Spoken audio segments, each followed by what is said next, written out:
Bem-vinda e bem-vindo. Você conhece essa birosca que a gente vive.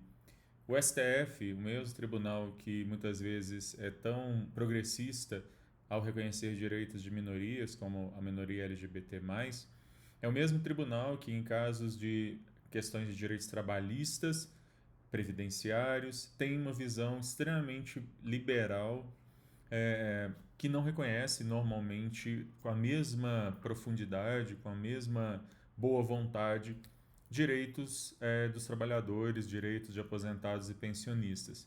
Mas quando o STF faz algo diferente disso, é importante a gente mencionar aqui esse tipo de precedente extremamente raro.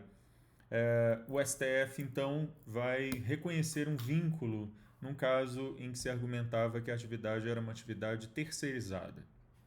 Pois bem, Birasca, nesse quadro que eu faço aqui todas as semanas, falando de questões de direito, e toda semana sai pelo menos um conteúdo. Se você gostar desse conteúdo, curta, compartilhe, assine o canal. É, Vamos lá. O STF, então, teve que julgar um caso em que a Justiça do Trabalho havia reconhecido, nas suas várias instâncias, o vínculo de emprego entre um médico e um hospital. E a Justiça do Trabalho e o médico argumentavam que, apesar da aparente contratação por terceirizado, esse médico ele tinha os três requisitos que configuram relação de trabalho, ou seja, habitualidade, pessoalidade e subordinação. Inconformado com a decisão das várias instâncias, as decisões das várias instâncias da Justiça do Trabalho, o hospital então fez uma reclamação ao STF, argumentando que a decisão da Justiça do Trabalho estava violando o precedente vinculante do STF, que havia sim reconhecido a possibilidade de a contratação de empresas terceirizadas, não só para atividades meio, mas também para atividades fim. Ou seja, não apenas, por exemplo, um hospital poderia contratar seguranças e faxineiros por terceirizadas, porque as atividades meio, mas ele também poderia contratar o próprio médico, mesmo essa sendo a atividade fim, médicos e enfermeiros, mesmo essas sendo atividades fim do hospital. No entanto, durante o processo, o julgamento dessa reclamação, o STF entendeu que o caso não violava o precedente, portanto, ele fez uma distinção entre aquilo que ele decidiu como sendo seu precedente e, e o caso em si, né?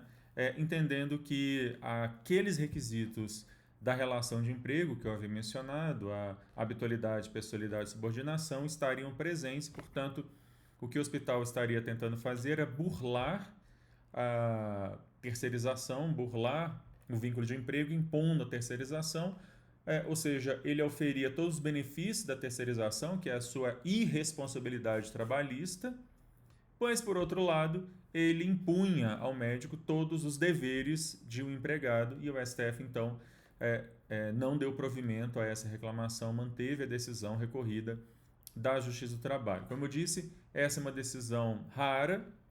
A possibilidade de terceirizações infinitas sobre qualquer atividade, inclusive atividades fim, é um produto da reforma trabalhista da época do Temer, e ela vem provocando aí, inclusive por causa desse precedente do STF, uma série de desvinculações, de desonerações de empregadores para com aqueles que prestam efetivamente serviços, ao possibilitar que estes sejam contratados por empresas terceirizadas, e são estas que se responsabilizam por todos os direitos trabalhistas desses empregados. Enfim, um ótimo precedente, ainda que raro, para a gente poder guardar aí em futuras ações quando essas questões aparecerem novamente.